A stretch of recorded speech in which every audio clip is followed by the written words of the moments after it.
성경 보겠습니다. 성경은 사도행전 1장 1절에서 8절까지 교독하도록 하겠습니다.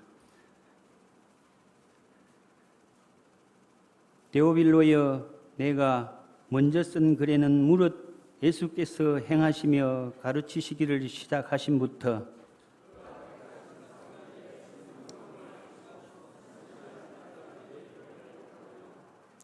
그가 고난받으신 후에 또한 그들에게 확실한 많은 증거로 친히 살아계심을 나타내사 40일 동안 그들에게 보이시며 하나님 나라의 일을 말씀하시니라.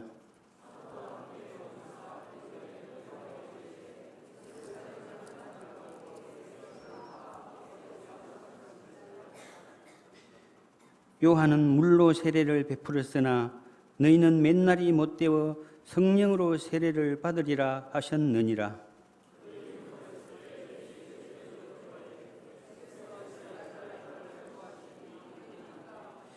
이르시되 때와 시기는 아버지께서 자기의 권한에 두셨으니 너희가 알 바 아니요. 다 같이 오직 성령이 너희에게 임하시면 너희가 권능을 받고 예루살렘과 온 유대와 사마리아와 땅끝까지 이르러 내 증인이 되리라 하시니라.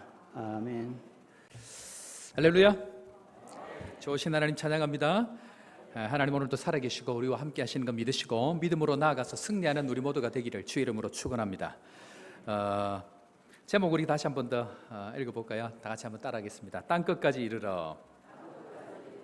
하나님께서 이 세상 가운데 하시는 일들이 많이 있습니다. 그 가운데에 예수님께서 돌아가시고 또 예수님께서 돌아가신 이후에 우리를 통해서 하시고 싶어하는 일이 뭐냐면 땅끝까지 나아가는 것입니다. 땅끝까지 나아가서 하나님의 일들을 하기를 원하시는데 가장 궁극적인 것이 무엇인가? 그것은 바로 하나님의 나라입니다. 자, 오늘 1장 3절에 가보면요, 예수님께서 죽으시고 부활하시고 난 이후에 40일 동안 이 땅에 살아계시면서 예수님께서 하신 유일한 한 가지가 있습니다. 그게 뭐냐면 하나님 나라의 일들을 가르쳐 풀어서 말씀하고 계십니다. 한마디로 얘기하면 예수님께서 죽으시고 부활하시고 난 이후에 유일한 관심이 무엇인가? 그것은 바로 하나님 나라에 있다, 그 이야기를 합니다. 자, 우리 인생은 오늘 오전에 말씀을 드렸습니다만은 우리의 인생은 결국 두 가지 인생으로 나누어집니다. 내 뜻을 이루는 인생, 그리고 하나님의 뜻을 이루는 인생, 두 가지 중에 한 가지입니다. 그런데 하나님은 오늘 우리에게 어떤 사람으로 부르시고 만드시고 이끌어 가시기를 원하시는가? 그것은 하나님의 뜻을 이루어가는 하나님의 나라를 이루기 원하시는 것이 바로 하나님의 뜻이고 우리를 통해서 이루고 싶은 것이다, 그 말씀을 합니다. 자, 그래서 우리 인생이 언제 가장 가치가 있고 귀한 존재인가? 하나님의 뜻과 하나님의 나라를 위해서 쓰임받을 때에 그때 가장 가치 있는 인생이다. 성경은 우리에게 그렇게 말씀하시는데, 그래서 하나님은 우리에게 세 가지 단어를 주셨습니다. 그 세 가지를 단어를 중심으로 오늘 짧게 말씀 나누고 2부 순서로 오늘 선교 남아공 선교 헌신 보고 시간을 가지도록 하겠습니다. 세 단어 한번 따라하겠습니다. 성령, 권능, 증인. 이 세 가지가 다 여러분들 우리 가운데 있기를 주의 이름으로 축원합니다. 가장 먼저는요, 오늘 말씀 가운데 우리 사도행전인데 우리 지난 시간부터 호산나 행전이 시작이 되어졌습니다. 그런데 이 사도행전을 다른 말로 이야기하면 성령행전이다, 그렇게 얘기합니다. 그래서 오늘 말씀을 보니까 2절 말씀 우리 다시 한번 더 보겠습니다. 2절입니다. 다 같이 봅니다. 그가 택하신 사도들에게 성령으로 명하시고 승천하신 날까지 이를 기록하였노라. 자, 오늘 성령으로 명하신이라고 되어 있는데 오늘 1장 1절부터 8절까지 말씀을 보면 성령이라는 단어가 3번이 나옵니다. 오늘 우리가 읽었던 2절 말씀, 그리고 5절에 가면 다시 성령이 나옵니다. 다시 5절 다 같이 봅니다. 요한은 물로 세례를 베풀었으나 너희는 맨날이 못되어 성령으로 세례를 받으리라. 그리고 8절입니다. 다 같이 봅니다. 오직 성령이 너희에게 임하시면 너희가 권능을 받고 예루살렘과 온 유대와 사마리아와 땅끝까지 이르러 내 증인이 되리라 하시니라. 하나님의 뜻과 하나님의 나라를 이루어 갈 때에 가장 중요한 핵심이 뭐냐면요, 성령께서 임하시는 것입니다. 왜 성령께서 임해야 될까요? 왜 성령께서 임해야 될까요? 성령 안 임하면 하나님의 일을 못 할까요? 왜 성령께서 임해야 되죠? 자, 여기서 설교를 마치면 큰일 나겠죠. 왜 성령께서 임해야 됩니까? 성령께서 안 임하면 하나님의 나라를 못 합니까? 못합니다. 이유는 한 가지입니다. 성령이 임하기 전까지는 인생은 전부 자기의 뜻, 자기의 나라, 자기가 주인되고 자기 왕이 돼서 자기 주체적으로 살아가기 때문에 그것은 자기의 나라고 자기의 일이지 하나님의 나라가 될 수 없습니다. 그런데 성령이 임했다 이 말은, 성령께서 임했다 이 말은 나는 이미 십자가에 죽었다, 나는 이미 요단강에서 죽었다, 나는 이미 홍해에서 죽었다라는 믿음의 고백으로 성령을 받기 때문에 성령께서 그때부터 이끌어가는 인생이 된다는 것입니다. 우리가 하나님의 일을 주체적으로 할 수 있습니까? 없습니까? 절대로 못하는 것이 우리 인생입니다. 그런데 우리를 통해서 유일하게 하실 수 있는 방법은 성령을 통해서 우리를 이끌어 가실 때만이 하나님께서 그 일을 할 수 있습니다. 그래서 사도행전은 성령행전이라고 얘기합니다. 우리가 하나님 앞에 이 하나님의 나라의 일들, 어떻게 하나님의 일들을 할 수 있는가? 유일한 것은 성령의 이끌림 받는 인생을 살 때 할 수 있다라는 것이 사도행전, 즉 호산나 행전의 전제입니다. 때문에 사랑하는 성도 여러분, 우리가 지금 계속 기도하는데 기도를 통해서 성령의 이끌림 받는 역사가 우리 모두에게 있기를 주의 이름으로 축원합니다. 자, 성령이 임하고 나면 어떤 일이 생길까요? 두 번째 단어가 뭐라 그랬습니까? 권능입니다. 권능. 자, 권능이라고 얘기하면요, 사람들이 내 안에 뭔가 힘이 생기고 내 안에 뭔가 능력이 생기는 걸 얘기하는데 그렇지 않습니다. 권능이라고 이야기하는 이것은 보통 우리가 이야기하는 듀나미스, 능력을 얘기하는데, 파워를 얘기해, 다이나마이트를 얘기하는데 이것은 성령의 능력이지 나의 능력이 아닙니다. 뿐만 아니고 이 능력은 외적인 능력을 얘기할 뿐만 아니고 이 능력을 얘기할 때는 성령의 충만을 얘기하는데 이 충만은 인격의 변화까지를 얘기합니다. 그러니까 성령이 임하고 나면 두 가지가 나타납니다. 어떤 일입니까? 복음에 대해서 권능의 능력이 나타나는 것 한 가지와 또 한 가지는 뭡니까? 나의 인격이 변화되는 것. 이 두 가지가 우리 안에 나타날 때 그때 하나님의 나라가 확장이 된다는 것입니다. 사랑하는 성도 여러분, 성령이 임하고 우리 가운데에 놀라운 능력이 임할 뿐만 아니고 무엇이 변해야 됩니까? 무엇이 변해야 된다고요? 인격이 변해야 됩니다. 자, 저를 보지 마시고 옆에 사람 한 번 더 봅니다. 이 사람이 1년 전과 지금이 인격이 변했습니까? 안 변했습니까?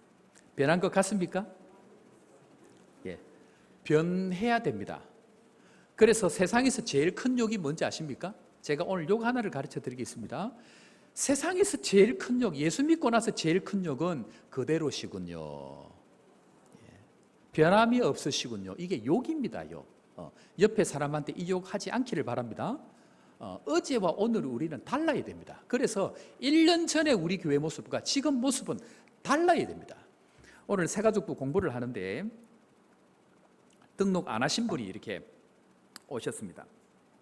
그래서 등록을 다음에 하려고 하는데 우리 교회를 보는 이제 오시게 됐다는 거죠. 그래서 오기 전에 어느 교회를 갈지 주변의 교회 사람들한테 많이 물어봤대요. 그랬더니 모든 사람들이 하는 얘기가 그저 호산나 교회를 가야 된다, 그 얘기를 합니다. 1년 전까지만 해도 어느 교회를 가라 그랬을까요? 아마 니산나 교회를 가라 그랬죠. 근데 여러분이 변하니까 사람들이 다 아는 거예요. 어느 교회를 가야 됩니까? 라고 물으니까 호산나 교회, 당연히 호산나 교회를 가야 되지. 그리고는 오기 전에 이미 유튜브를 통해 가지고 그제 호산나 교회 검색해서 설교를 많이 듣고 오셨대요. 이미 저에 대해서, 여러분들에 대해서 다 알고 오신 거예요. 사랑하는 성도 여러분, 성령이 임하면 변하는 역사가 있는 줄로 믿으시기를 바랍니다. 이것이 하나님의 은혜입니다. 이게 권능입니다. 권능이 딴 게 아니고요, 전에와 어제와 다른 나, 어제와 다른 나의 인격, 어제와 다른 나의 표정, 이게 권능이라는 것입니다. 그리고 이 권능이 지나고 나면 어떤 일이 생길까요? 세 번째 단어가 뭐라 그랬습니까? 정인입니다. 성령을 받고 성령을 통하여 능력과 인격이 변하고 그 궁극적인 목적이 뭐냐면요, 내가 능력을 가지고 내가 파워를 가지는 게 아니고요, 나를 통해서 뭐가 드러나는 것입니까? 정인의 삶, 즉 누구의 정인이 되는 것입니까? 예수 그리스도를 얘기하는 것입니다. 정인이 딴 게 아닙니다. 나에게 일어났던 일, 우리 교회에 일어났던 일을 이야기하는 것, 그게 정인입니다. 그런데 정인을 안 하고 뭐 합니까? 자꾸 자기 말 하는 사람들이 있습니다. 자꾸 자기 말 하는 사람들은 그 사람들이 전부 거짓입니다. 우리는 늘 조심해야 됩니다. 나에게 일어났던 하나님의 일을 이야기하지 않고 자꾸 내 생각, 내 마음, 내 감정을 얘기하면 그것이 거짓 선지자고 그것이 거짓 목자입니다. 나에게 일어났던 하나님의 은혜, 내가 경험했던 하나님의 은혜, 내가 느꼈던, 내가 들었던 그 말씀을 여러분들에게 전해야 내가 어떤 목자가 됩니까? 내가 진짜 목자가 되는 거예요. 그런데 나는 들은 적도 없고 본 적도 없는데 내 마음대로 내 이야기를 하면 그때부터 제가 가짜가 되는 거예요. 마찬가지로 성도도 그냥 내 생각을 이야기하는 것이 아니고 은혜를 받고 성령을 받고 권능을 받고 나면 뭘 잘하는 것입니까? 내가 들었던 이야기, 내가 하나님의 말씀을 듣고 하나님께서 나에게 하셨던 그 일들을 나가서 전할 때에 그때 진정한 정인의 역사가 일어난다는 것입니다. 그때 그 일을 전할 때에 희한한 것은요, 나는 아무것도 안 했는데 내 이야기를 전하지 않고 하나님이 하신 일을 전할 때에 그때 성령께서 역사하셔가지고 듣는 사람들의 마음을 감동시켜가지고 그들이 예수를 믿는 은혜가 있는 줄로 믿으시기를 바랍니다. 이 세 가지, 성령과 권능과 마지막 뭡니까? 정인이 되는 이 새 사이클이 돌아갈 그때에 교회는 어떻게 된다? 땅끝까지 나아가는 은혜가 있다는 것입니다. 우리가 지금까지 기도하고 하나님 앞에 많은 은혜들을 하나님 앞에 누리고 경험했습니다. 특별히 제가 오기 전에 우리 교회는 벌써 28개 교회를, 선교지 교회를 세웠습니다. 국내에서 우리 교회 정도 되는 사이즈에서 이런 선교적으로 헌신한 교회가 사실 많지 않습니다. 그런데 하나님께서 이 마음을 보시고 더 선교를 잘 할 수밖에 없도록 목사를 부른다고 불렀는데 어떤 목사를 불렀습니까?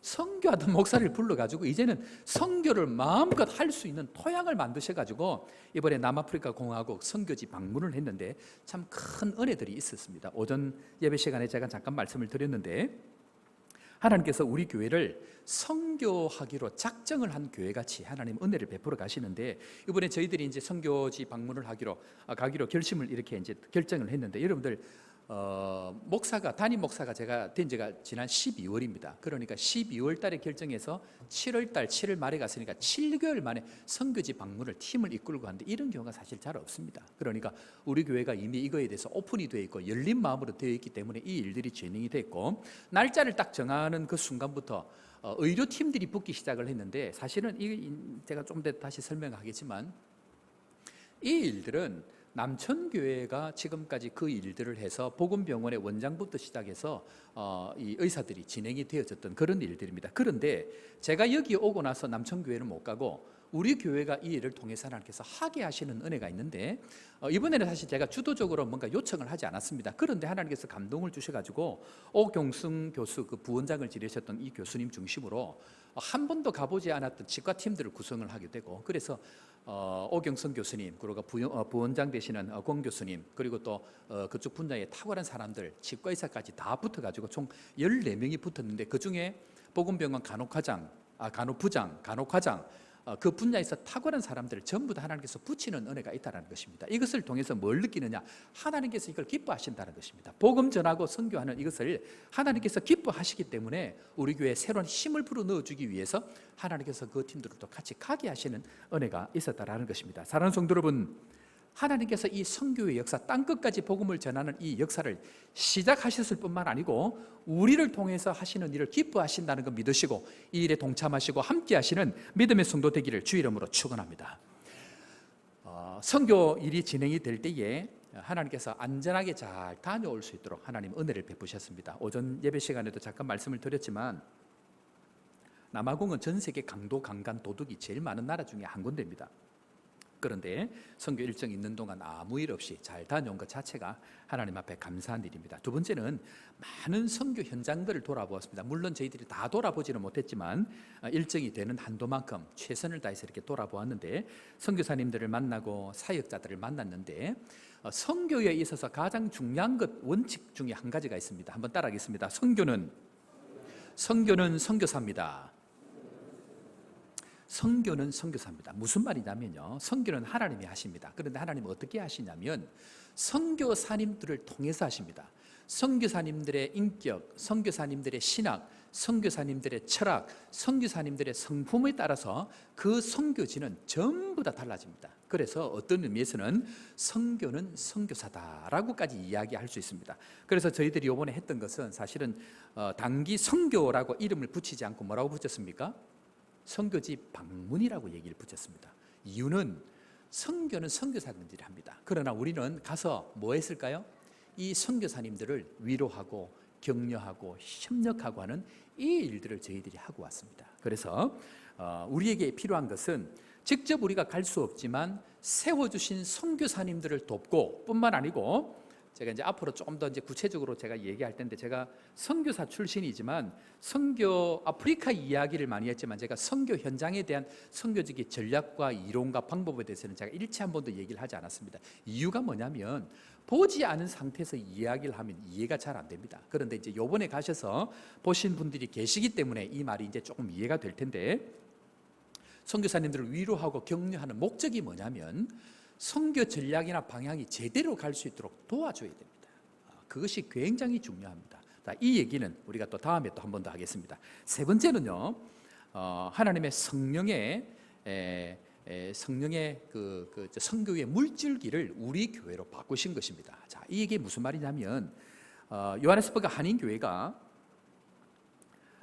거의 30년 가까이 되는 세월에 백영호 목사님께서 포체프스트롬에 유학을 하러 갔다가 뿅아리 감별사 한 사람을 통해서 그 교회를 세우기로 하나님께서 길을 여셨습니다. 그런데 그 교회를 세울 때에 몇몇 교인들이 모였을 때에 이 교회를 세우는 목적을 뭐라고 정했냐면 아프리카 선교를 위해서 이 교회를 세운다라고 정하고 그렇게 세워진 교회가 요하네스버그 한인교회입니다. 그리고 요하네스버그 한인교회를 통해서 교회가 세워지고 백영호 목사님이 나오셔서 남천교회에 가셔서 선교 사역들을 지금까지 해왔는데 요하네스버그 한인교회는 유럽과 아프리카 전체에서 제일 큰 교회입니다. 유럽 전체와 아프리카 전체에서 제일 큰 교회가 요하네스버그 한인교회입니다. 그런데 이 교회가 선교를 위해서 마음을 먹고 지금까지 해왔는데 이 선교의 물줄기를 남천교회하고 같이 하다가 남천교회가 이제 은퇴 목사님 하시고 또 제가 이렇게 오는 바람에 선교의 물줄기를 어디로 틀었냐면 그제 호산나 교회를 통해서 움직이기로 작정하셨다는 마음을 요번에 가서 다시 한번 경험하고 요하네스버그 한인교회가 요번에 갔을 때 너무 환영을 많이 하셨어요. 우리 요번에 가신 팀들 많이 느꼈었을 것입니다. 이유는 뭐냐면 이 선교가 이제 끊어질 줄 알았는데 이 선교가 그제 호산나 교회를 통해서 선교팀이 오고 선교팀만 온 게 아니고 생각지도 않는 의료팀들이 다시 연결이 되어지면서 의료 선교를 할 때에 한인 사회 전체가 다 의료 선교를 합니다. 그러니까 이렇게 되는 이 초음파 기기를 가져가 가지고 한인분들 또 주변에 있는 유학생들, 선교사님들 전부 초음파를 다 할 때에 여기에서 암을 초기에 발견해 가지고 진단해 가지고 회복되는 경우가 굉장히 많이 있거든요. 그러니까 요하네스버그 한인교회도 의료 선교를 굉장히 반깁니다. 그런데 이 전체적인 선교의 물줄기를 요하네스버그 한인교회 아프리카 전체를 위해서 어느 교회를 사용하신다고요? 뭐라고요? 안 들립니다. 그제 호산나 교회를 통해서 하나님께서 이 일을 하기로 작정하셨다는 것을 요하네스버그 한인교회도 느끼고 이번에 우리 갔던 팀들도 그것을 많이 느꼈을 것입니다. 중요한 것은 하나님께서 선교하기를 원하시고 뿐만 아니고 하나님께서 보내시는 곳 어디든지 하나님의 선교를 우리가 진행해 나갈 것인데 저는 개인적으로 아프리카 선교사 출신이지만 아프리카만 제한하지 않습니다. 이번에 갔을 때 우리 장로님들에게 그 얘기했습니다. 대륙별로 장로님들 책임지십시오. 아프리카 한 장로님 책임지고 대만 내년에 우리 박상훈 선교사님 내년 초에 가실 텐데 대만 한 장로님 책임지시고 다른 장로님 한 대륙 책임지시고 우리는 대륙별로 이제는 선교할 것이다. 하나님께서 인도하시는 대로 이제는 대륙을 책임지고 오대양 눅대조 복음을 들고 나가는 교회로 그제 호산나 교회를 사용하실 것이다. 제가 가서 그렇게 선포했습니다. 아멘 하시는 여러분들 되길 바랍니다. 하나님의 이 일을 위해서 시작하시고 땅끝까지 복음을 전하는 일에 우리를 사용하실 줄로 저는 확신합니다. 그래서 지금까지 28개나 되는 교회를 마음껏 지원하고 하나님 앞에 헌신했고 뿐만 아니라 이제는 제한되어져 있는 장소가 아니고 온 세상 열방을 섬기고 이제는 가만히 있음에도 불구하고 선교사님들이 올 수 있는 체제를 만들어 놓았기 때문에 오시는 선교사님 뿐만 아니고 가시는 선교사님들을 통해서 오대양 육제전 모든 대륙들을 책임지는 선교로 우리가 나아가야 되겠다라는 마음을 주셨는데 이 일의 시작이 이번에 남아공 선교입니다. 하나님 앞에 믿음으로 은혜 가운데 잘 마치고 왔기 때문에 앞으로 하나님께서 더 큰 일 행하실 줄 믿고 이 일에 동참하시고 땅끝까지 복음 전하는 믿음의 성도 되기를 주의 이름으로 축원합니다.